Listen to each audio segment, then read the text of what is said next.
You guys getting a chance to share yet? Yeah, we already shared. Oh, you guys are fast. You're like, Yeah. big deal. Sharon, Schmarin. Okay, so just pick someone who's going to share what you guys talked about. All right. Okay. Okay? All right. Okay, awesome. We'll see you in a few. All right.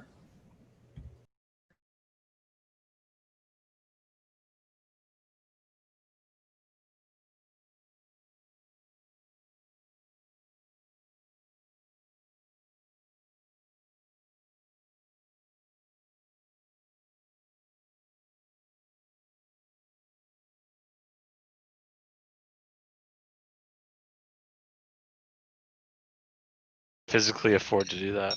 Right. That's But definitely what it is. we cannot afford that either. So Exactly. So it's a logistical impasse, especially in the matter of time, because now we've left it all like individuality and I mean all like Congress, and we're just in a severe mode of individuality. you know, I'm still Yep. trying to get my information split because the only It'd be like that. I was about to say, man. Hi, Lori.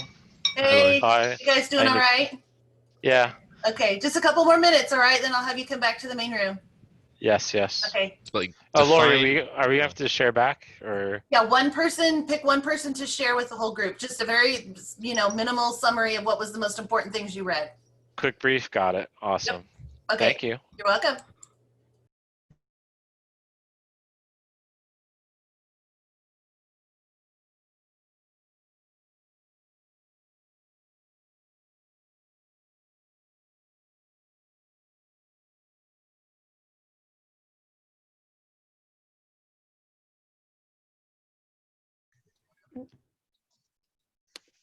Okay, so I'll go next. Basically, mine followed what you had read. Yeah, I'm on. Okay, so it said that students notice like when the teacher loses interest in the lesson, or when kids are responding and teachers are off to the side and looking around or answering emails and stuff like that. It suggests that spotlighting students during sessions can demonstrate that we value them as students and we value their opinions. Have them share and respond to their sharing, give them feedback, because it keeps, it shows them that we're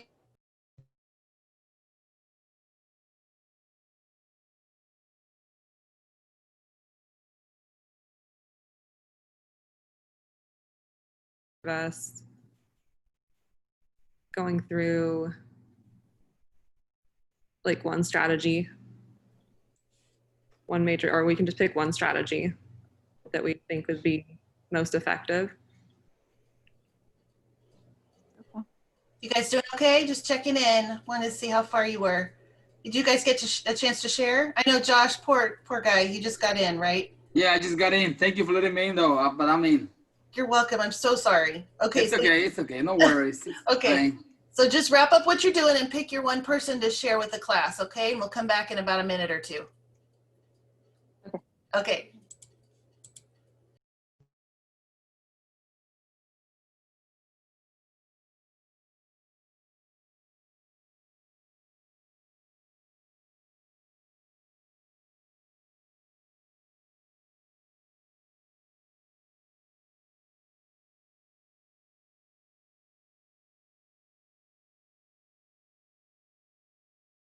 Curtail lecture time by recording asynchronous work so that you save the lecture time for important stuff, and then other stuff they can just watch at home.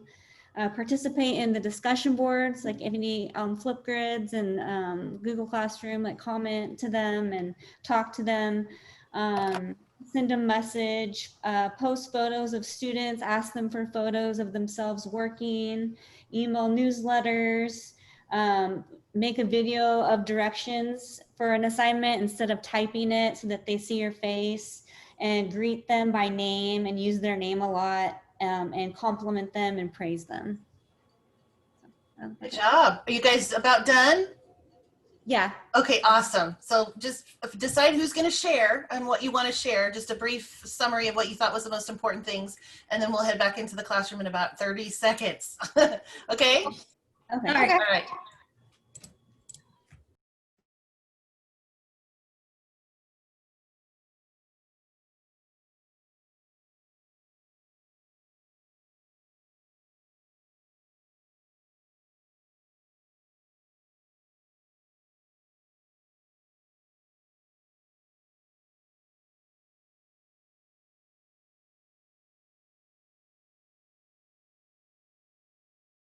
Oops, gotta unmute myself. Welcome back.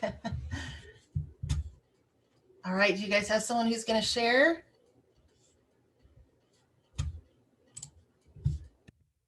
Make sure you know who's going to be the one to share. Once everybody's back, then we will get started.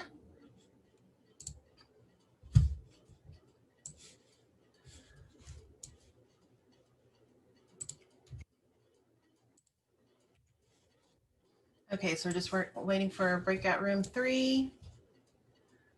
So who wants to go first? We're waiting for 3, 4, and 5. Oh, now everybody's back. Okay, so who would like to go first? Just unmute yourself and go for it. Keep it simple. You know what you guys thought was the most interesting, important parts. All right, I'll go for my group really quickly. I think one thing we touched on really quickly was, we saw in the videos, was the importance of using video responses, even for just trying to relay information to the parents. So that way they can put a face to the message, and it kind of puts everyone at ease. I think when they see someone, seeing someone physically explain a concept to you is a lot better than you reading it for a lot of people. Mm-hmm. And I think students they can help build a relationship knowing that it's not just a wall of words yelling at them, but a face explaining it to them in a calm manner. Great. Great. Good tip. Thanks, Justin. All right, who would like to go next? I'll go. For us, we talked a lot about making sure it's not a chilly classroom, and even though it seems impossible when they won't turn on their cameras, to try and find ways to interact with them and make the eye contact. And since we don't have the small moments in the hallway or them running into the classroom to tell you something, try to have times for you to be able to allow them to be their free spirit and have those moments. You know, if you can have like a tutoring hour where they can just drop in and say, hey, what's up? Or, you know, leave comments, voice comments or something on their assignments instead of just like, yeah, great job. Love it. That's so true, Gloria. Thank you. Yeah, we don't have those fantastic moments that just come naturally, right? We have to kind of make them. So good. That's great. Okay, who else? I'll go next. Okay. We talked about the same things, having like the voice feedback was a really neat trick that we hadn't thought of. We hadn't really thought of it in our own classrooms. Instead of that text feedback, you know, on an assignment, integrate a voice feedback so the student hears how happy you are with their work. And we just talked about how hard it is because we don't see their faces, we don't see them in class, we don't have that, you know, that physical check-in, reading their body language. So it's really important to have some other type of check-in every day, whether it's like an email check-in or a check-in in Zoom every time we see them. Adrian shared that in Delano they have every Friday is like an SEL day. They focus on the student, they focus on how they're doing rather than worrying about, you know, the academics and pushing that. They really just take a minute to get to know their students and just make sure that they're doing well emotionally, which I thought was really, really cool. That's excellent. Yes. And you know, those questionnaires is another way, maybe asking them to put a picture on there so you can at least envision what they might look like, right? And Canvas, like you were mentioning, a lot of us, I think, are using Canvas. Those, you can do those video feedback or audio feedback in the homework. And maybe you were referring to that too, Lauren, but you can do that in Canvas, and that's really quick and easy. And they get to see your face, like you said, or hear your voice. Probably want to see you too, telling them, and then you can have them give you feedback as well on video, which would be another great way. So love it. Okay, thanks, Lauren. All right, who's next? I think we have 5 groups. I can go. Great. So one of the main things we talked about was the use of touch points for checking in with students. And I'm sorry, you're gonna have some background noise because my daughter is in here. Okay. So you can do that by, you know, randomly calling on students using craft sticks,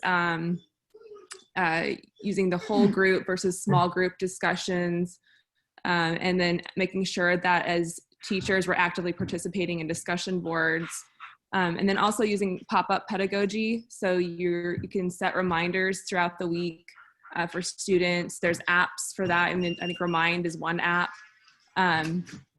So Flipgrid is another one that you can use to record questions in a discussion board type of format. So yeah, using touch points was a big thing for ours. That's good. The other thing I would highly recommend, even though it has only been used often for elementary school, as a high school teacher, I would totally use it, is Class Dojo, a way to keep points. It's also a way to give announcements on there, to contact parents, to contact students.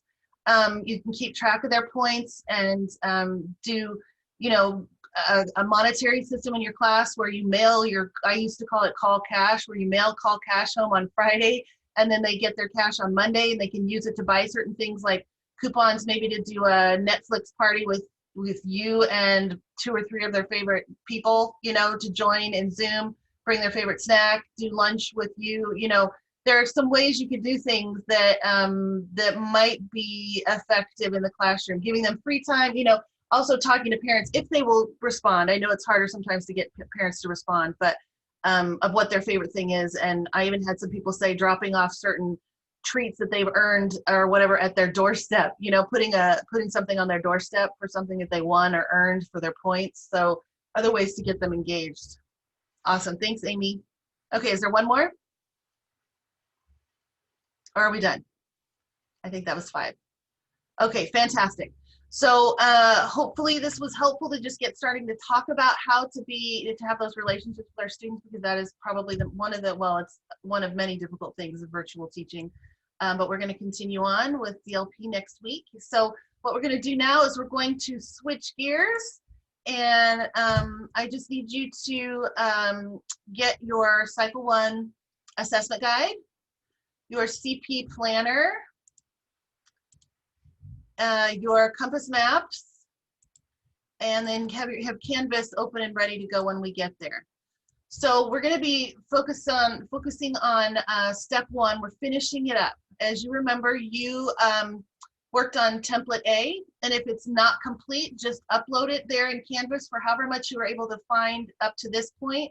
I gave you a couple of suggestions on things ways to find out information about your students. So maybe you might want to try some of those to add to template A.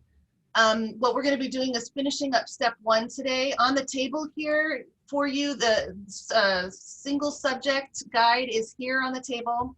The CP planner is here on the table, and then you can just open these compass maps separately, or you'll be opening them in your planner. So we're going to take a look at the assessment guide first. So if you'll open the single subject assessment guide, I'm going to pull that up, and we're going to start with the evidence table. So we're going to go over content from now till 6 o'clock and at 6 o'clock it'll be question time. You're welcome to stay to ask questions or vent, as we were talking earlier today, earlier in class, or you can go at 6 o'clock when we're done. So it depends on what your needs are, okay? It's up to you. So the second half of step 1 is what we're finishing up. And I just want to encourage you that this is a bear. Step 1 is huge, okay? Step 2 is where you're going to be teaching it and annotating, which is a little less intense. And step 3 and 4 are like a piece of cake. You're just going to like breeze through those, okay? So once you get through step 1, it's like backwards. It's let's do the most difficult thing first, right? And then we'll videotape it and annotate, and then you're going to be just feeling super happy in step 3 and 4, okay? So we're getting through step 1. So this is the second half. What you did last week was gathering your contextual information about your students. No more than 9 pages, thank goodness. I know that probably seems like, what, 9 pages? It used to be 40, okay? So I just want to encourage you, all right? If you ask anyone who did the old TPA, they're gonna say, oh man, you got it good, you know? So, and there was no videotaping, there was none of that. So you had to explain everything verbally. There was nothing, it was insane. So this is better. I know it doesn't seem like it to you, but it is better. So what we're going to focus on today is these steps here. You're going to be focusing on part B, the lesson plan, part C, which is your rationale, and part D, which is your instructional materials, what you use to teach the lesson. Part B is actually the template B. It's called template B, and that's how it's loaded in Canvas. I'm going to go through Canvas after I go through this in detail. And part C is also template C. So if you have this, please write these things down, okay? Just make sure, write all over your assessment guide or annotate, whichever you want to do. Part D is not a template. You're just going to type it up because you're going to cut and paste it into Pearson when it's time for you to type in there. Okay, and we're going to talk about your voucher to be sure that you all are starting to get into Pearson because you need to start doing that now. We'll talk about that. Remind me if I forget. We're going to talk about that towards the end, okay? So what you're going to do is you're going to create your lesson plan with your content standards, your frameworks, content-specific pedagogy, knowledge of your students built in to be sure that you're differentiating for all the students you have in your classroom. And what they have given us, they've approved our UDL lesson plan for you to use for this lesson. So you're not going to use their template. So this is the first piece of important information you need to write down on this here and annotate, is that you're going to use the UDL without a logo. So it's UDL, no logo. UDL, no logo. Okay, whoops, let me go back. UDL, no logo. You're not going to use their template. And that's what I have in Canvas. You'll see that there when we switch over to Canvas, and I'll show you to be sure you understand and you remember. Then the second part is, or the third part technically, is you're going to explain how the lesson plan addresses the learning needs of your students and is informed by relevant student assets, as well as how it uses UDL strategies to provide for an inclusive learning environment. So this is your rationale, no more than 7 pages. And part C is template C. So you've got template A, template B, template C, and part D, but that does not have a template, and your options in Canvas are going to be to type it in as text or submit a Google Doc where you save it to cut and paste it when you put it into Pearson, okay? And then last, you're providing key instructional resources and materials that you used to teach your lesson plan, graphic organizers, slides, support documents, educational technology, whatever it might be. Because as a scorer, I'm a scorer for cycle 2. We do not know how your classroom works, right? So you've got to put, it's making that visual picture for us. I use Class Dojo to give points. I use PowerPoint. I have a PowerPoint every single day. They use a Chromebook to do such and such. You know, things that are very monotone and basic to you are going to be what draws a picture for the score of what your classroom looks like. So that's why that portion will be important. And we'll talk in detail about that next. Okay, so we did that's the evidence. This is the evidence over here that you need to have, which is what you see on the compass maps. It's the same thing. This is the portion we've done already. Now we're going to skip over to the lesson plan. Right here again, this is the UDL, no logo, okay? You can't submit it with the Point Loma logo or it won't count. So they'll send it back and it'll be a condition code, okay? So be sure you use the no logo version that I have put in Canvas for you. The directions, you're going to use your knowledge about students to establish content-specific learning goals and develop one lesson plan. One, only one. Be very grateful for this because the next time it's going to be 3 to 5. Okay, it's going to be a unit in the next cycle. So this is a great way to get started. Even though it feels like a lot, it's better than doing 3 to 5 right now. So it's UDL is what you're going to be doing, and you're going to be answering these questions through your UDL. What are you planning to teach in the lesson? How will you know whether students learn what you're planning to teach? How will you structure student learning activities? How will you plan your instruction to support learning through these student activities? All of these will be answered through you writing your UDL. I would have, while you're writing your lesson plan, on the left, I would have your assessment guide sitting next to you, either digitally or in print, so that as you're going through each of these sections, you're sure that you cover what you need to and writing it in. And on the right side of you, and in the middle, you have your lesson plan and your writing. And then on the right side of you, I would have the sample, the exemplar sample. In Canvas, and I'll show you in a moment when we get to Canvas, there is an example of each of these, every parts that you have to do, including the videos of a score of a 3 of someone who passed this cycle, okay?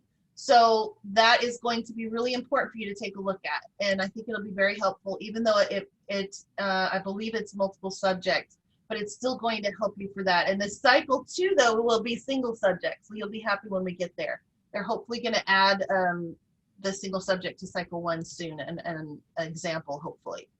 So those are the things, the resources I would have available while you're writing.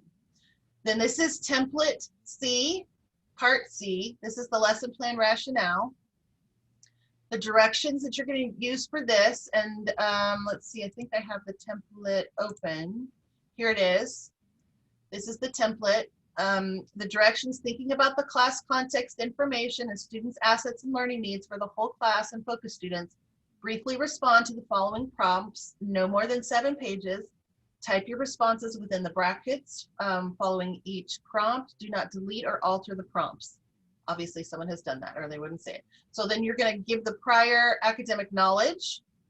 You're going to tell what the student's assets and learning needs are, what the student learning activities are, explain why you selected what the activities that you did, what's your rationale for that, and how you engaged higher order thinking skills. So that needs to be in your lesson plan. Instructional strategies. Why did you use those instructional strategies? What student grouping did you use? Did you have them pair up? Did you have that? And obviously in Zoom, that's a whole nother ball game. You can only go to one group at a time. It's not like you can change that, but you can put them in groups, and you can say that you've built in breakout rooms. Academic language development. How did you address this? What are you doing to address the needs of English learners and everyone for academic language? What resources and materials supported learning? So you're explaining why this is different from part D. Here you're explaining the rationale about why you chose it, okay? When you, in part D, you're just listing and saying what you chose to use. Okay, that's the difference between the two. Any assessments, exit tickets, any quick, quick informal assessments you might have given to help understand where students are. Why did you do those? Developmental considerations, social emotional, you know your class struggles with such and such, so you didn't do this or you did do this, whatever it might be. And then your focus students, how did the lesson plan address their needs and their assets and their needs of what they need for learning, okay? There we go. So that's basically, that is once again template C.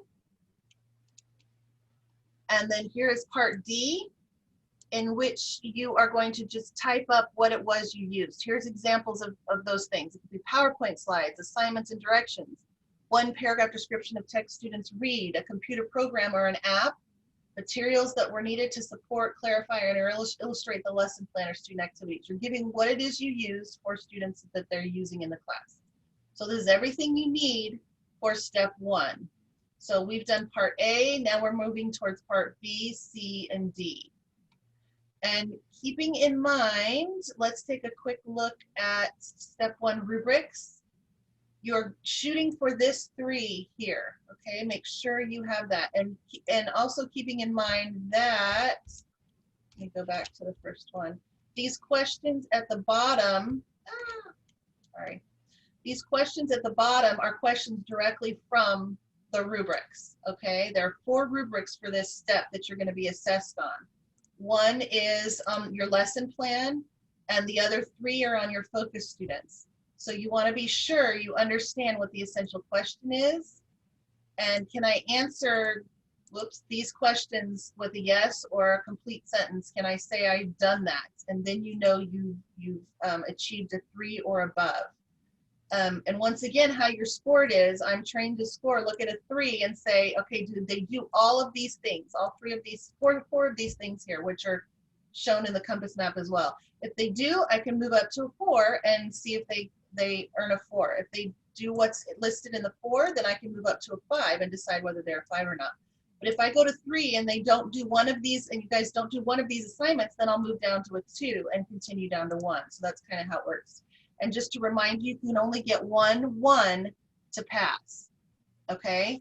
You can't, like, you could get 7 5s and 1, and no, you could get 6 5s and 2 1s. And even though that would be a score of above 19, you wouldn't pass because you have 2 1s. All right, so just keep that in mind. So just to kind of let you know how the scoring works. All right. Lori? Yeah.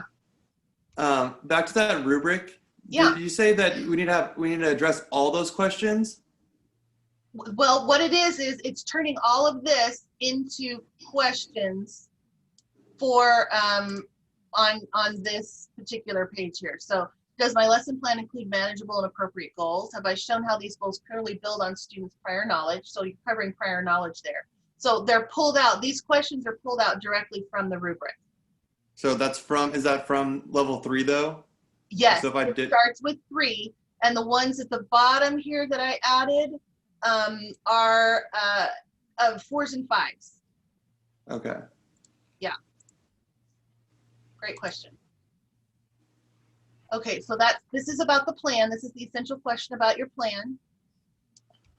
Then you've got 1.2, which is about your focus student English learner, FS1, your FS2, and then your FS3. So get to know these really well and be sure you are at least hitting the mark for a 3, okay, or above.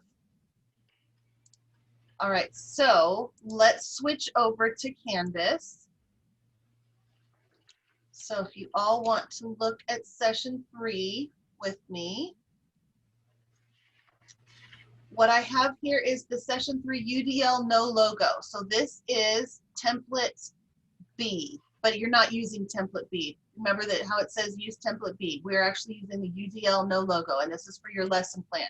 So I'm going to click on it. And when I click on it, hopefully something will happen.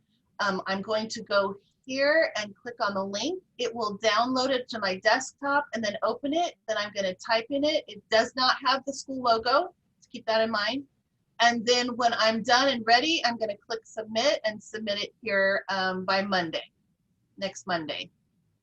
Okay.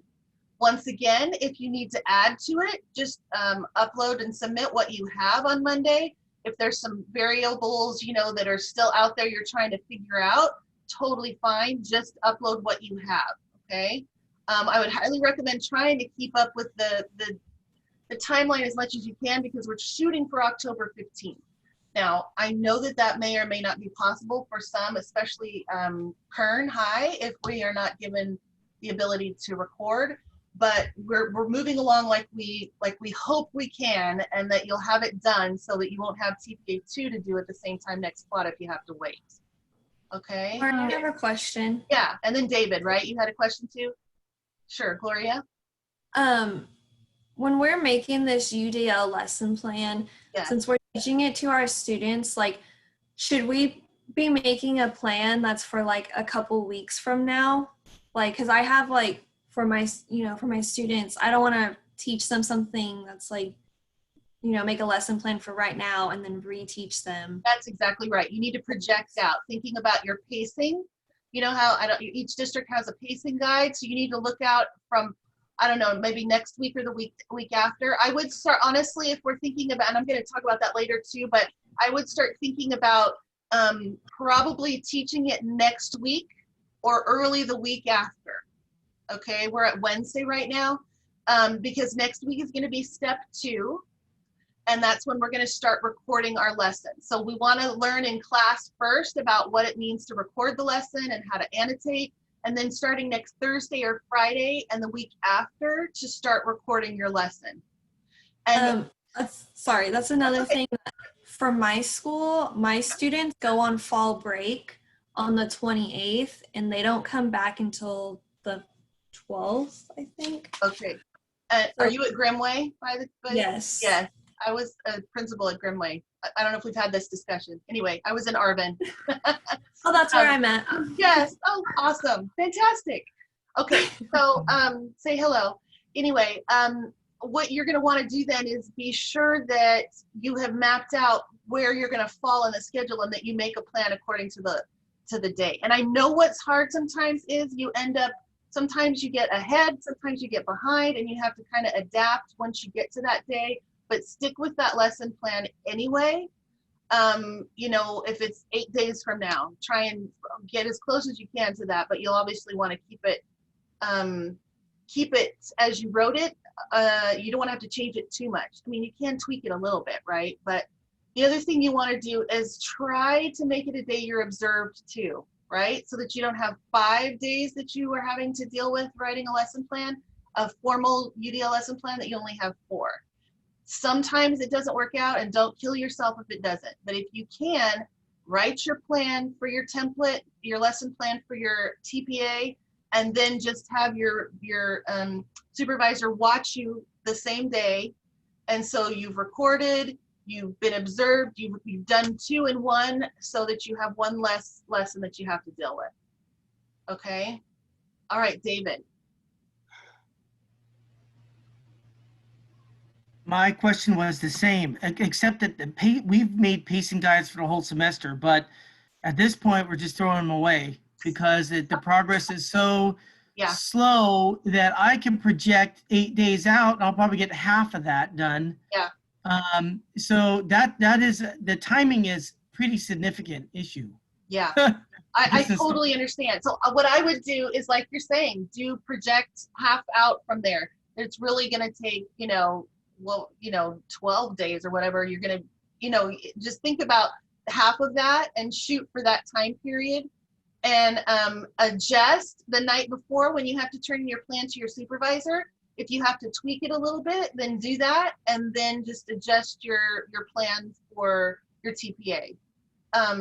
I just don't want you to have to change it so radically that it's going to take you a ridiculous amount of time. Just try and do it the closest you can. And worst case scenario, just teach the lesson, and do the best you can and record it, and it's done, and then go back and reteach if you have to. Right? Okay. And was it John? Did you have a question? Yeah, they answered it. Okay, perfect. So you answered it. Awesome. Okay. All right. So when we're looking in, we'll go over more questions if you have them. Let's see. It's 5:49. Okay. So that's the UDL no logo. Template C is here. This is the rationale for your lesson plan.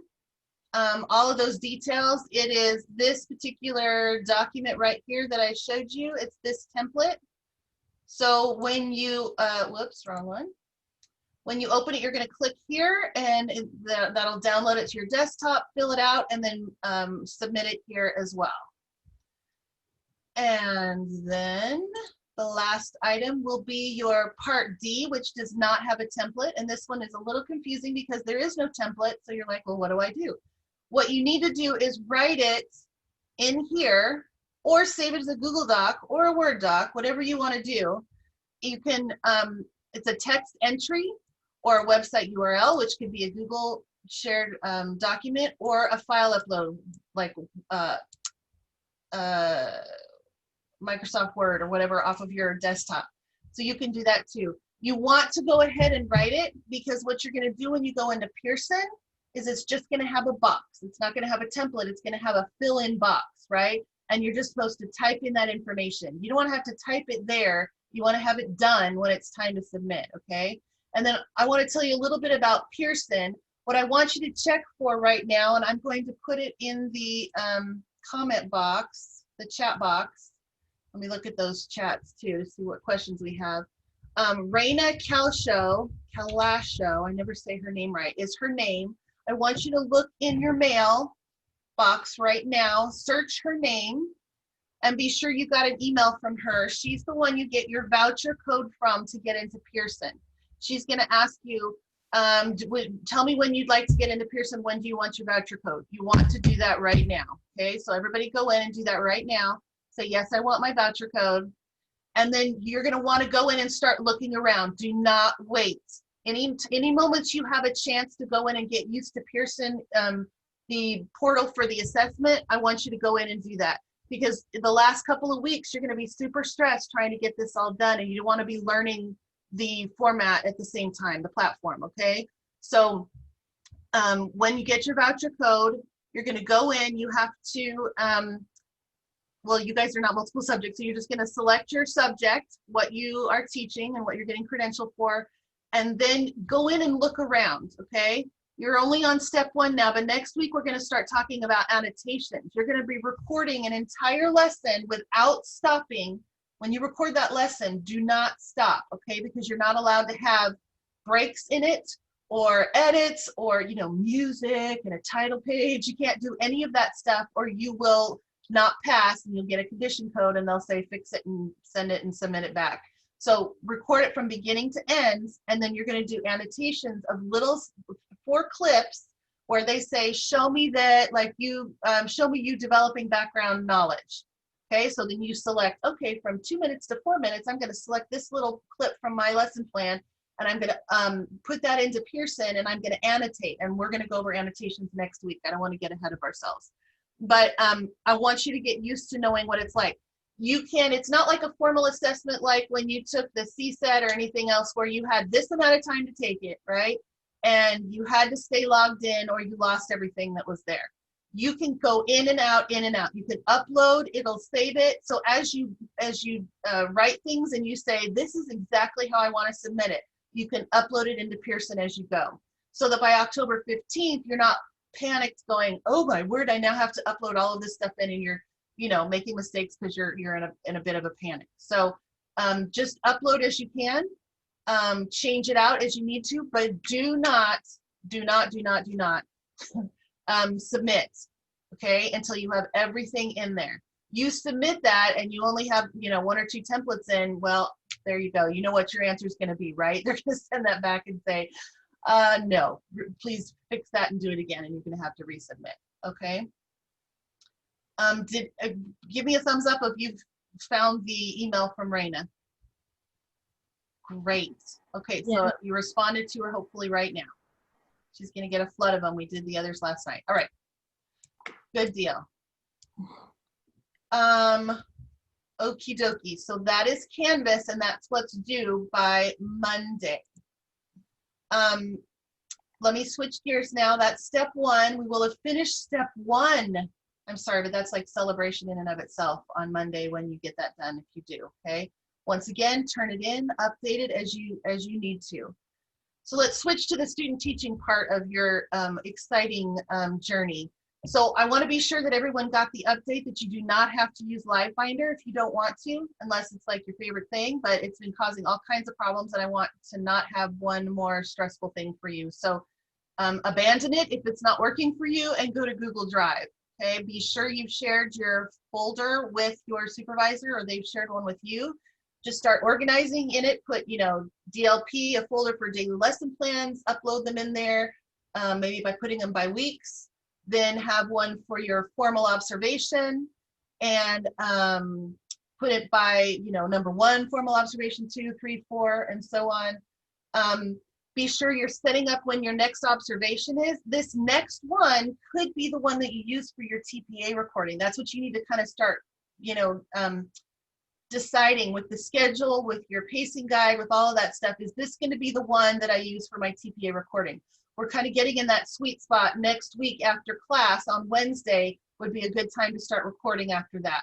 Because if you record earlier, then you're going to need to read step 2 very closely and learn it on your own, okay? You won't have me to tell you all about it and to talk about it in class.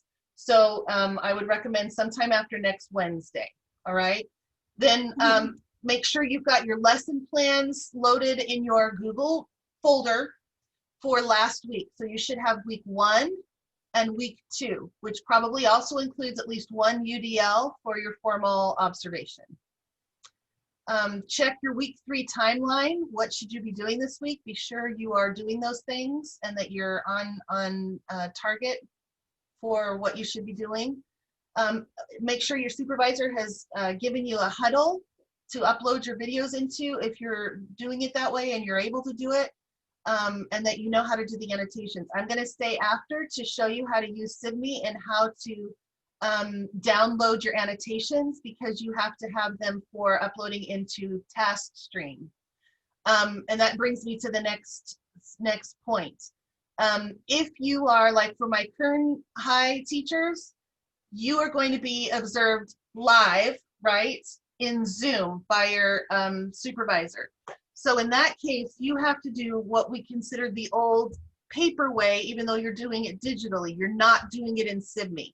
If you're being observed live in Zoom, then you have to add one more document to it. And I sent that announcement in Canvas that gives you the link to the analysis and reflection. All of these documents, by the way, are also on the PLNU Clinical Practice website. So anything you can't pull into your Google Drive from LiveBinder, or that you don't have for some reason, it's all on the forms section of PLNU Clinical Practice. I am happy to share with you the digital version of the binders. I have those too. Just let me know if you're having trouble getting things from LiveBinder. But the 3 things that you should have for each observation, if you are live streamed, okay, is 1, your lesson plan 24 hours in advance. 2, the formative assessment summary from your supervisor. And 3, this analysis and reflection, okay? Now, if you record it, you're recording it and loading it into SIGME, your supervisor's watching it, and then you're doing those annotations for those 3 steps, okay? First is you give your analysis of how you thought it went. Second, they give you an evaluation and respond to that. Third, you reflect, okay? Those are those 3 steps. And I'm gonna show you how to download those annotations so that you can put them into TaskStream. And I'd be happy to show you that after it's 5:58. Okay, so moving on. For next week, so you need to do template B, which is actually the UDL, by Monday, template C, and part D, those are your resources. And don't forget to log your attendance tonight. Be sure you've got that. And on the table, I've got the UDL lesson plan, no logo here for you as well, a link. And I've got template B for you as well here. And then this is the one item I don't think I've shown you guys yet that I got. Did I? Maybe I did. Sorry if it's a repeat, but I got this from CTC last week. It might have been Thursday. These are how many students need to be in your clips when you submit them to Pearson. They told us in the spring last year, this year, feels like last year, that you needed 3 or more. But they're telling us here you can go down to even 1. I would then say you need to have at least 2 students in every in your TPA video that you record. And it doesn't, the other question I asked is focus students. If your focus student can't be there, that's okay. Okay, because you're including, you wrote a lesson plan for your focus students, but as will happen, they might be absent. Or as will happen in this virtual situation, they maybe didn't sign the permission slip, right, to be seen on camera or heard. So that's okay. Just plan for them like you're having a lesson that you're going to teach all of those kids, and then whoever you are allowed to have in the room at the time is how you will teach it. Okay, so let's see. So yes, Jerry, I'll get that to you soon, by the way. You'll know what that means. Okay, you'll get that soon. It's been crazy. All right, and the last item, come on, switching over. Come on. Okay, so these are the same items that are due that I just kind of reviewed on Monday. I will still have, in 2 days, I'll have our Friday Q&A that you're welcome to come to. And once again, I don't know how it has not been passed on, but it's optional. It is not required. Okay, you do not have to come if you don't want to, but you're welcome to come. And then I put it on the, oh, I think I closed it. I put it on the recording slide that I shared with you guys. I put that on there. It'll be in there and you can watch it at your own leisure if you'd like to watch and you can't make it for some reason. Okay. All right. I'm done spewing information at you. So now from this point, I'm going to stick around and I'm going to record it. This recording will be available as well on the recording slide presentation. So now it'll be questions, venting, and SIBME. Okay, any of those things that you want to stay for. If you need to go, please go ahead and go. Have a blessed rest of the week. Maybe I'll see you on Friday. Don't hesitate if you need to text me, email me, call me. I can call you back, whatever. Make a one-on-one appointment with me. If you want to stay and make a one-on-one appointment with me, I'd be happy to do that as well. If you have some questions that you'd rather just talk to me one-on-one, that'd be totally fine. So when you're ready, just unmute your mic and go for it. Will we know from Kern High before our TPAs are due if we can record our Zoom meetings or not? Well, that's a really good question. I can't control that, and I don't know what their timeline is, so I can't give you an answer to that, but we're gonna hope. And the backup for that is the executive order that's hanging out there, right? That if for some reason that executive order passes and that he extends that executive order, then you will be able to delay your TPA. You still have to do it in seminar, but you don't have to submit it to Pearson. Does that make sense? So you'll be able to wait to do that. You'll have it all done, like your rough draft done, and you'll do that in induction after you get your credential. So that's actually my next question, so that's perfect. Okay, so that's what I'm crossing my fingers for, okay? That you go through all of this and you have your rough draft, but you don't have to stress because you weren't able to record or you weren't able to do something, right? So you just need to wait until you can do it during induction and you can still apply for your credential. That's what they did in the spring, and that's what they say he's going to be signing for extending it for this semester as well. So crossing our fingers.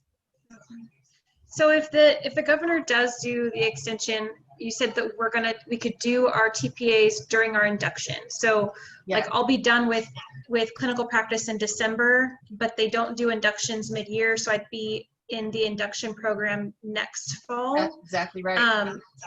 That doesn't like extend it, right? I would still be done with the induction program at the regular time. I kind of want to just be done. So it's like I would love for him to give us an extension, but at the same time I just want to be done, so I don't want an extension.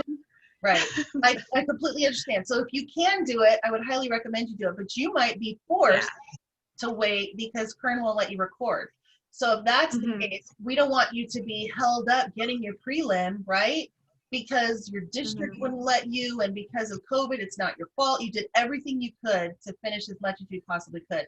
So what they did before is as long as you finished all your requirements for your credential and your testing except for your TPA, then you would put that on your plan, you know, your learning plan that you make in induction, your ILP. What we do in the last night of class of CP2 is you write a transition plan that says, this is what my goals are for induction. And you'd write in there, and I also need to finish TPA 1 and TPA 2. And then that goes to your induction, your mentor, they know you need to finish, and then they coach you through that. And then when you're done in December, and say you couldn't finish TPA 1, but you could 2, or maybe you couldn't finish both. Let's hope that's not the case, but say that was, you could still apply in December for your preliminary credential, get your prelim, get paid the prelim pay, right, instead of intern pay, whoop, whoop, and then finish your TPA and induction the following year. Okay, awesome. Thank you. You're so welcome. Yeah. So we would still be done in December with Point Loma, right? Yes. We graduated, right? Yes. We just would push that off till next year. And that's all barring the executive order from the governor, and I'll keep you posted, as much as I can. Okay, thank you. You're welcome. Do we have to submit work for this? I don't know, someone mentioned that, do we have to submit their work like that we do for the TPA? Oh yeah, it's a formal state assessment. You're submitting it here in Canvas. This is like your practice rough draft. Then when you're ready, the students. Like whatever our lesson is, do we have to submit their work? Someone mentioned that to me. Oh, And I was like, that's TPA 2. oh, okay. Yeah, that's a whole wonderful second, process. My students, the ones that did turn in their permission slips, they're my like Spanish speaking students. So I don't know how to do my English TPA with my Spanish speaking kids when I have to speak to them in Spanish. So I'm kind of in a pickle, like, because I'm still having the issues getting permission slips. I'm not allowed to get help to get them for whatever reason. Okay. So I don't know how to teach Spanish. I mean, I'm barely getting through the English. So so you teach high school Spanish? No, I teach English, 8th grade English, but my students don't speak English. Like most of them, the 8 students that did turn in their permission slips don't speak English. Okay. So I'm like, oh my gosh. Okay, how many do you have right now? I have 8 students. You have 8? That's good. You're going to be fine then. Yes, but most of them don't even speak English, so. Right, I know. And you know what? I would just be sure that you're doubling up when you're teaching, saying it in English and Spanish. Don't switch completely to just Spanish, which is probably what you do often, right?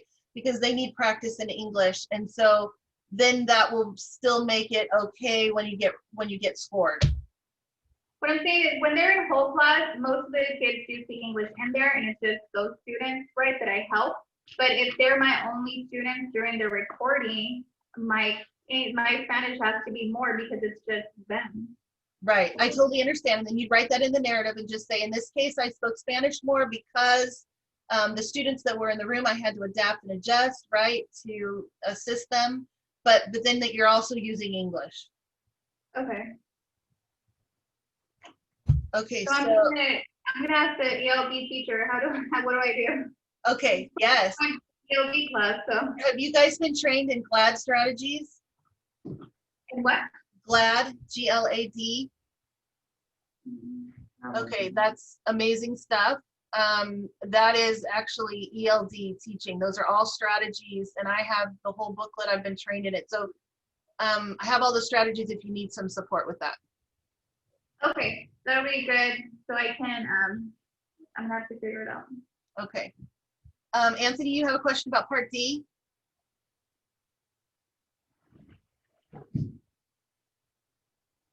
Or whoever else wants to go next?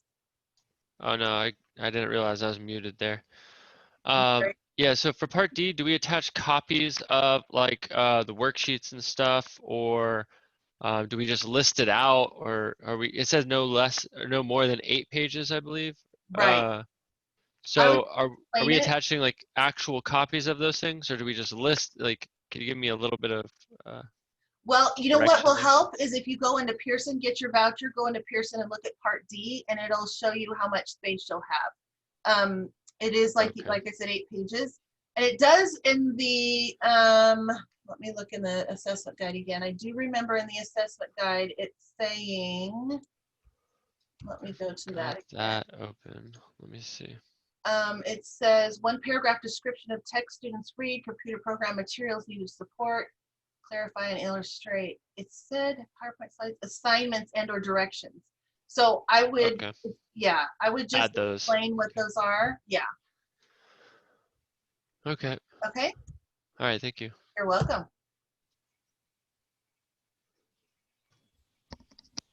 Would you guys like me to switch to SIBME to show you how to use SIBME? Is anyone hanging out for that? One question really quick. Sure, go for it.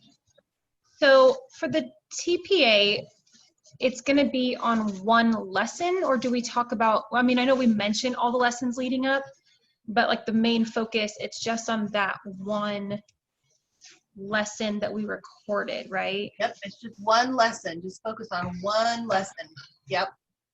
Okay, can I piggyback off of that? Because I am so confused, and I'm not sure if it's just a, maybe that there's just like a context that I'm missing. So we're building this lesson plan for the TPA, but we're also doing UDLs for our observation, but we can use clips for the TPA? Like, I'm so confused. Okay, just focus right now on the fact that you need to write a lesson plan for the next week or two, okay, sometime after next Wednesday. And that you can also use that as your, for your supervisor to come and observe you as a formal observation. So you can check 2 off the list and 1 lesson plan. You're just, whatever you're going to be teaching, say it's 9 days from now. What am I teaching 9 days from now? Well, I got to figure out in my pacing guide what I'm probably teaching. I'm writing my lesson plan, a UDL lesson plan that meets the requirements in the assessment guide, that makes sure that I reach my focus students, that I build background knowledge, that I have EL standards, Common Core State standards, I have learning goals, those kinds of things, and that I follow the UDL protocol, and I write a lesson. That's what I do. I just write a lesson for that. I turn the same one into my supervisor that I use for the TPA. And so I do both of them in one day. You record that day, great, I've got that done.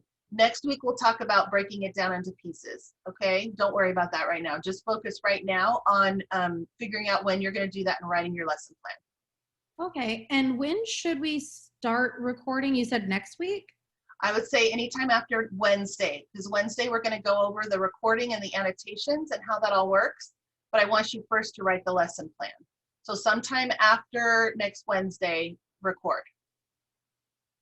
Okay. And then just to kind of piggyback off of Yeah, that, sure, Jennifer. sorry, I wasn't sure if she was done or not, but that doesn't necessarily correlate with Kern High as well, right? Like I may have to do something more for the TPA. For now, just prepare the UDL for my supervisor and have that done 9 days from now, type of thing, right. correct? You're right. And for you, you, like you said, it's tricky because you can't really plan when you're gonna, I would go ahead and write a lesson plan guessing, okay, I'm gonna go 2 weeks out or something like that, you know, or 3 weeks out. Write a lesson plan so at least you have something done and ready, and then you can change it and adapt it. But you're right, I think at this point, I mean, I don't know, maybe they will be fast. Maybe we'll know by next week, but you could still try and combine the 2 for next Thursday or Friday, but I would probably shoot for just it being an observation one more time before you record for TPA. Okay, and that's if she's available and I can talk to her and make sure everything correlates, I guess, yes. with her schedule. Yeah. Yeah. Okay. Perfect. Does Okay, the thank you. TPA have to be a certain length? Because I only have 40 minutes to work with my students. Yeah, 40 minutes. So I need to do, 40 minutes is great. Okay, so that is fine. Okay, so I need to do like the whole GRR through within those 40 minutes, right? Like yes. Yes. Okay. Yeah. Because it's really, the students, it's really slow virtually. Like, I don't know how that. Yeah, I know. And you know what?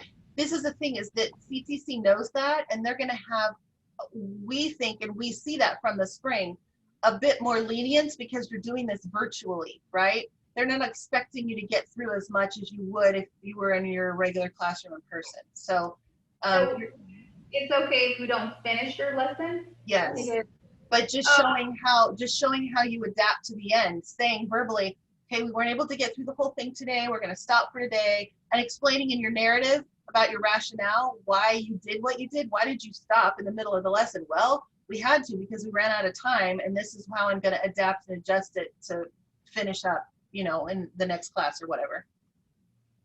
Okay, so, okay. Yeah, okay.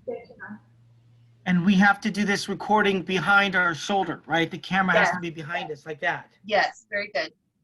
Okay. And I would also recommend pinning yourself and the students that can be seen on the front page, right, of the gallery. Does everybody know how to pin? Okay, if you go up to someone's picture and you see where it says ask to unmute, and then it's got what I call the hot dog, the 3 dots. Click on the 3 dots and you've got the word pin. If you click pin, that'll keep the person on the main page no matter who's speaking and no matter who's in the gallery and where they fall. Yeah. So we want to pin who? Ourselves or well, them? No, you, yes, but also, you know, the students that you have permission to record, you don't want a whole page of blank students and no one's there, right? You want to have at least. I'm released. They're going into their asynchronous time. They can't be there. So that's why I only have the 40 minutes because that's the time that I release the other kids. Okay. Okay, but you just want to make sure that you can see students, because if you can't see students, they'll send it back with a condition code. Yeah, but well, I use Google Meets, and so the kids show up. I have like a dual screen, so they show up on one side, and then Great. I have my content on another screen. Is that okay? That's great. That's fantastic. Yeah. Yeah, and it's enough of them show their screens to where I think it'll be okay, at least for my period that I'm. Okay, sounds good. Great. You guys get to see my dog's fight behind me. Come on, guys. So we do need to have students visible on screen for it to count. Yes, at least 3. That's that whole idea of how many students you have. 2 to. I was showing you that list. They're even going down to 1, but I would say 2. I mean, of course, get as many as you can, but don't go below. Don't just have 1. Have 2 or more. So our school site has kind of come out against forcing students to have their cameras on, so I haven't been having them do that at all. Okay. So for this recorded lesson, they're going to need to have it on. At least a couple. 2, 3, 4, somewhere around there. I would start maybe getting them warming up to that idea. Okay, today, just so I can see your faces, if you would like to be on camera, I would love to see your face so I can, see how you're doing today. And I would start warming them up to that idea if you've had them completely not on camera at all. I would start practicing with that tomorrow. That's how our school was. The same way. But once they started Zoom bombing and playing porn and all that, now it's like you have to have your cameras on, period. So I think they ruined it for themselves. So yeah, there you go. Now they're all on camera. Yep, it's going to be different for everyone. So if you can get them to be on camera and get used to it, it's much more personable anyway. But I know we can't force them, and most districts are leaving that. I mean, it's different for everyone, right? Some may be forcing it, and some may be saying, don't worry. So just try and get a few on, a handful, so that at least you can, start practicing and them feeling comfortable. Also, I had a question about. We have to see their faces. Oops, sorry. At least 3, 2 to 3 students have to be on the camera, because if not, it cannot be proven that you're actually teaching students, right? You could have your family on the other end. Yeah, because mine always just have their names up, which they can't change their names, but I don't see their faces. But that's like Kern High. They told us we can't make them have their cameras on. Right. So then you're just asking for those who will, so that you're trying to get them to start feeling like if they would just, who would like to try coming on the camera today? I would love to see your face. You don't have to, but any of you who would like to, I would love to say hello and see you. Also, I don't know what the settings are for your Zooms. You should actually be able to change their names. So when they go to the participants, they click on the participants, they can change their name. They can type in a name. And what I have been recommending, if it's a student who can't be on screen or has said no to the permissions, they could just type student 1, student 10, whatever, give them numbers, class numbers, student numbers, and then have them type in student 10, student 22, whatever. So then their name isn't seen, but you can still figure out who it is. And that's just for the recording. Can we do that? Because I think Kern High has it locked where students can't change their names. But we could do that? I think, I don't know if. Yeah, we can manually change their names. Yeah, should you go to cool. There it is, yeah. It's rename, it's called rename. So cool. Okay, thank you. That would be helpful, I think, for you. So on that note still, for the TPA though, we have to have at least one of those target students visible, right? You don't have to have one of your focus students. I mean, it would be obviously better if you did, but it's not required because you can't be certain that the day that you're recording that those 3 students are not going to be absent, right? So they can't force that. Okay, so it was just saying at least one student had to be recorded. Yes, but I'm going to tell you 2 because, am I still sharing? Yes. Because look here how it says for clip 2. This will make more sense next week. 2 students. You can't, this is an entire lesson. This whole thing is an entire lesson, okay? 3 clips from your entire lesson. You can't switch from having 1, then 2, then 1 in an entire lesson, if that makes sense. So I would go for 2 at least, and then you'll be good. You'll be sure you meet that requirement.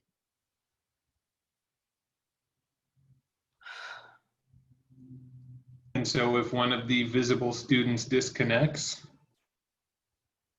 Well, hopefully you'll just hit it just right for those clips that you need. But like I'm saying, I would just try and keep 2 for the entire time.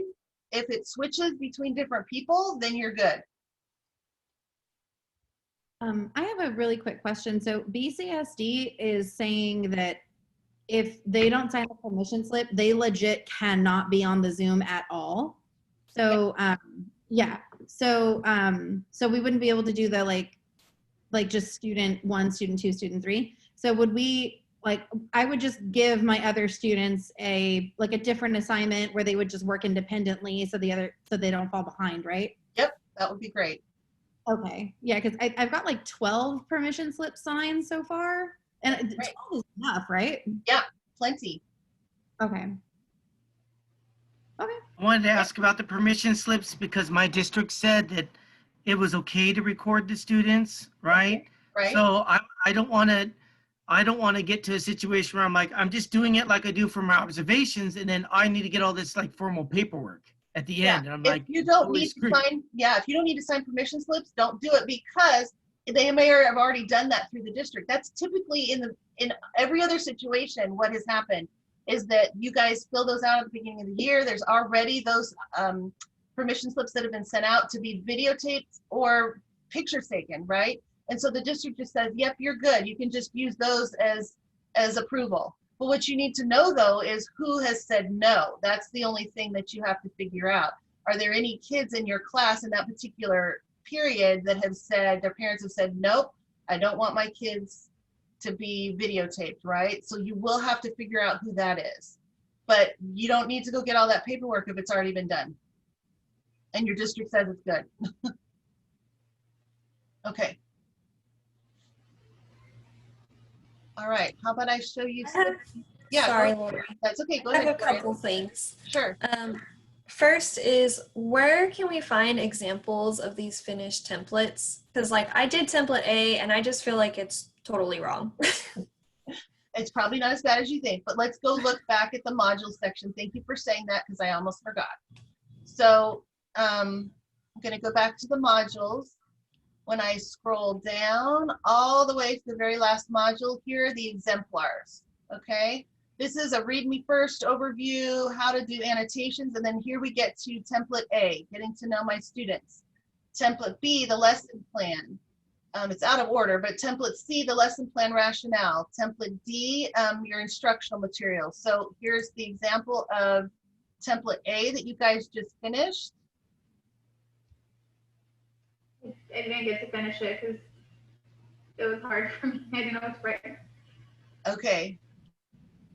Then that's fine. Like I said, just submit what you have and then change it as you go, okay? And re-upload what you need to. So here's the example of the student's asset needs, EL proficiency levels, cultural linguistic resources, funds of knowledge, contextual information, numbers of the students in the class, and then your focus students, it goes into their explanation of their focus students for each section, focus student 2 and focus student 3. And then you'll have the same thing for the lesson plan. The only difference is that they don't have a UDL lesson plan in here, they use their template, okay? But it's gonna help you kind of know how they lay out their lesson plan. So that would be for down here, the lesson plan. We're using UDL, they're using this template, but that person filled it out. Then here's the reading materials. And then here's the rationale. And we're gonna actually have clips of videos that I'm gonna be able to show you next week, and then steps 3 and 4. And with annotations. So I'm gonna be able to show you those next week. So you'll have examples of those as well. Good question, Gloria. And then my other question is, since my students are going to be off for, well, and I'm glad that you said you know Grimway, because that makes us totally do. Yep. But those 2 weeks, so we have the week of PD, but then we're like, oh, I lost you there for a minute. Hello? Are you there? Gloria, turn your camera off for right now. There's nothing the next week, so I'm going to be. Hey, Gloria, I'm losing you. You're going in and out. So why don't you turn your camera off for a moment, and then, I'm sorry, you have to re-say it because I lost you. So because there's going to be, so we have the week of PD, so I know PDs count for like hours and stuff, but the week that there's nothing, like I'm going to be working on lesson plans and all that kind of stuff, like catching up since I'll have it. But is that going to affect my class time? No, you'll still be able to include it. Plus, think of it this way. You have hours you're going to be spending on the TPA, and you're the only group that they've given us permission to use TPA hours to log. So you're going to have plenty. Okay. Okay, yeah. Thank you.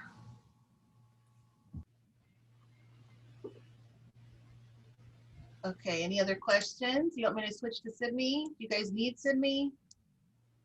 It's really simple how you do this. This is an example of annotations.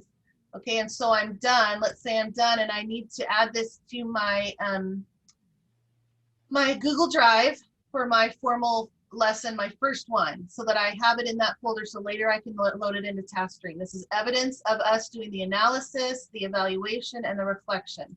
So I click on this hot dog, not this hot dog here, okay? That you can download the video that way. Go to this hot dog, go to PDF, click on PDF because mine's a Mac. It's gonna load it down at the bottom. Load to your desktop. Once it's done, it's thinking, it's thinking, it's thinking. Okay, clicking on it. And this will be the documentation of my 3 steps of analysis, evaluation, and reflection. And it's going to come up, and there it is. Of course, it'll be much longer, but that's what you will put in your folder for your formative assessment in Google Drive. Perhaps this is number 1, so you put this in your number 1, your folder. This is your analysis and reflection. And then you're going to upload it into TaskStream when it's time. We do that in the very last session in week 8, excuse me, when we're together. Nice and easy, right? When you record for SIDME, be sure you record. Does everyone know that SIDME is also an app?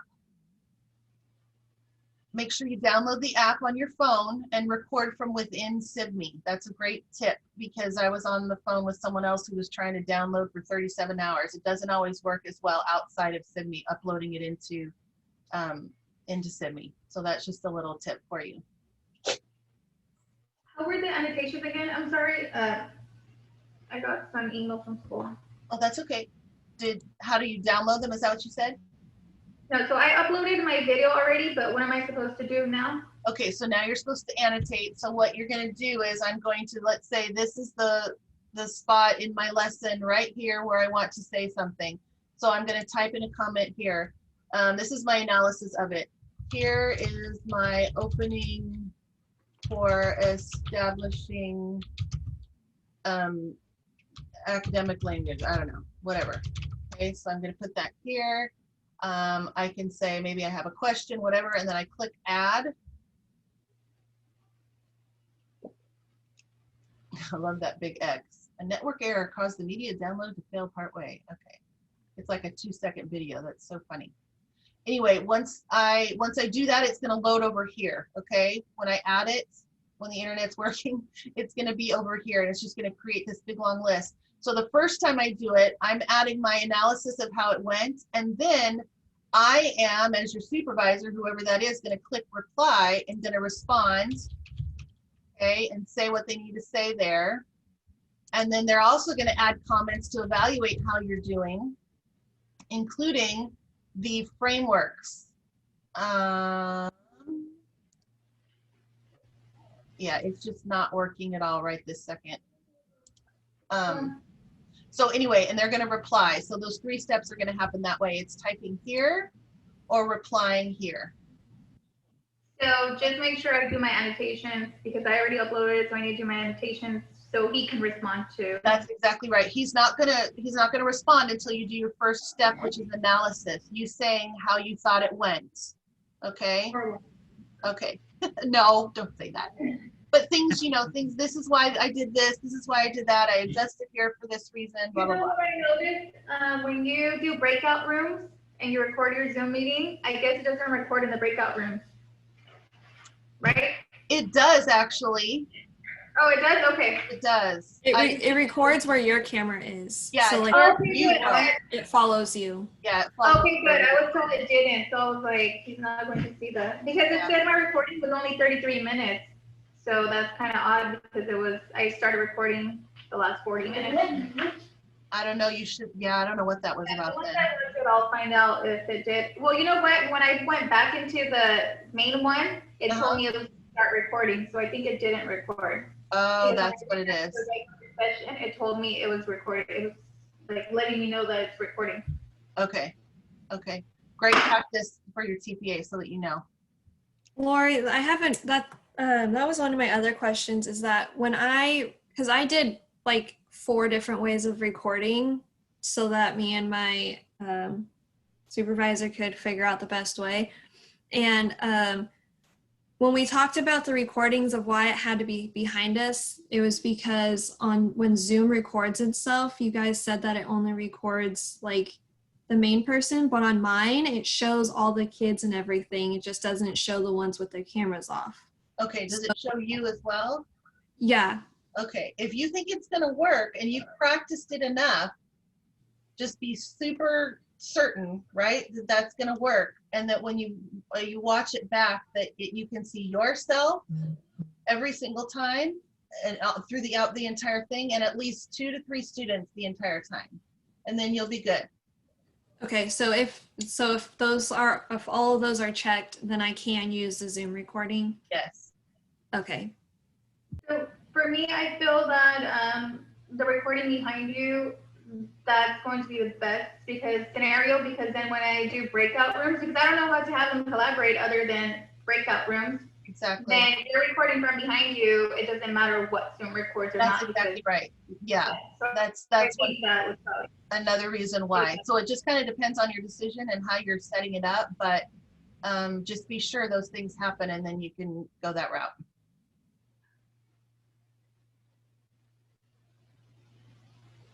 Okay, we good? I just had some, I was hoping to make a one-on-one with you, so I'll just wait until everybody else. Yeah, I'll just wait. Let's take a look. Yeah, go ahead. Yeah, I had a question about the Sydney before you go. I did my annotations. I got a response. She did analysis for me. Now the reflection, where do I put the reflection? Do I just put it at the end? Do I write it like a paragraph, 2 paragraphs? What do I do? Nope, it's in Sydney, right? Yeah. Okay, so then no, you just go into wherever you see, this is confusing because it's all me. You can't tell who the supervisor is.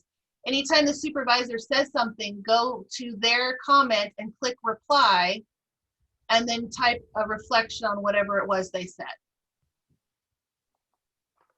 Or if there's a section you're like, oh my goodness, I wish I could redo this. Go to that section in the video and say, my reflection here is that I wish I would have done it this way. Next time I'm going to do this, or I loved how this went. I'm so glad it went that way. So you're reflecting. What if just reflecting on the supervisor's comment, but what if the comment wasn't like something that I could really reflect on? It was more like a response to what I did. That's fine. Then you don't necessarily have to. Then what you should be doing is going through in the video, anywhere in the video in your lesson that you would need to reflect on. Because what they want to see is that you're a reflective learner, right? So now you're practicing your reflection. Okay, when I go to 3 minutes and 42 seconds, if I reflect on this portion right here, I wish I had not done that. I wish I had done X, Y, and Z instead of A, B, C. Or next time I would stop here. They got lost at this point. I think I went way too long here. You know what I'm saying? You're reflecting on things that you would do differently. Yeah, so I could just add a comment, just like I did with the annotation originally. But I need to say, indicate this is a reflective comment here so I can differentiate. Well, they'll just know the first set of comments they know is your analysis. This is how it went. This is why I did what I did. Okay. Yeah. Then they make their comments, they evaluate. Then you go back and you reflect and think in reflection, this is what I would do differently. Okay. Okay. Okay. Okay.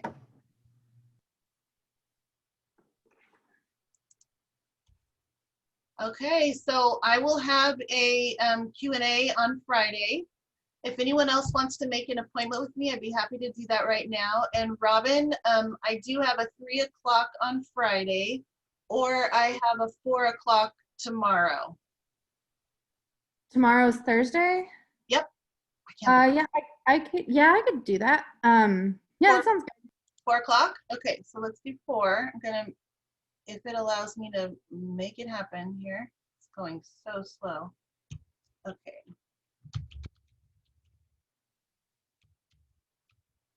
Sorry. Yeah, I don't want to slow everyone down with like the billion questions I've got. You're totally fine. Don't worry about it.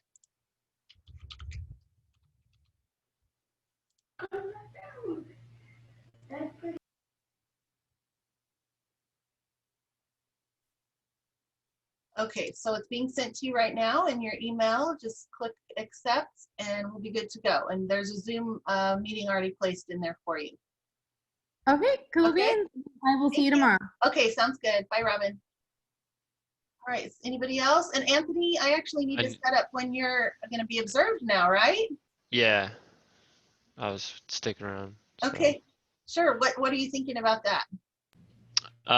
How's Tuesday? Okay, let's Tuesday. Just because I'm trying to hit the algebra class, not the boost class. Okay. The boost class would be okay, but it's not going to be grade standards. Okay, yeah, let's do that then.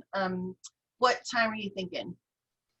The class is from 11:30 to 1, so is that not good? You know what? I do not necessarily have to go to that. That is No, it's fine. We could do my 5th period then. Hold on. Let me let me okay. just get out the schedule real quick. Okay, sure. Oh. This is what happens. It looks all clear and nothing's going on, and then this happens like Monday. It turns into that. Yeah. No, I mean, I don't have any time. 8 o'clock to 9:30 on Okay, 8 to 9:30 on Tuesday, right? yeah, I'm gonna mark that.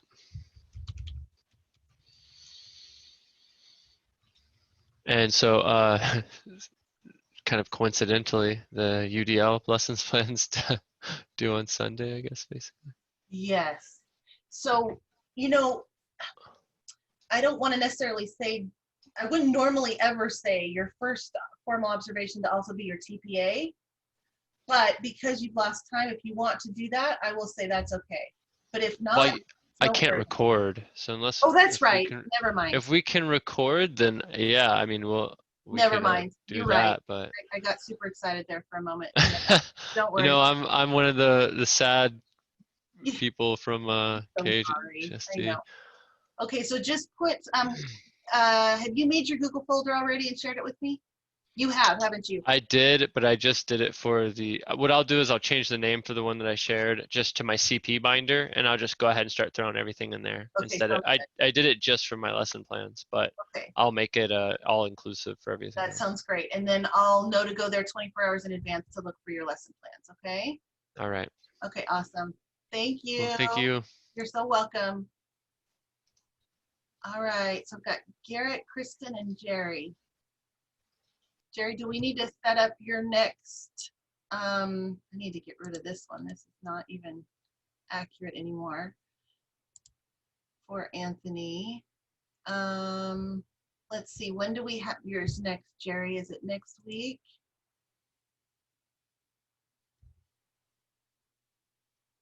Yes, next Thursday. So I will get, have you made a folder, Jerry, yet for your binder and shared it with me?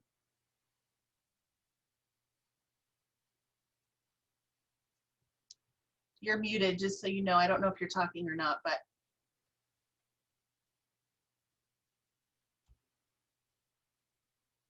Hey, Jerry, are you there? You probably left and maybe forgot that it was on. I'm here. My Alexa says I'm here. That's really funny. Okay, so let me know how you're doing, Jerry, and I'm going to put it in your folder, and we need to do a shared folder for you. So I'm going to end class now, okay? And let me know what you need, Jerry, if you have anything going on. All right? Thank you. Bye-bye.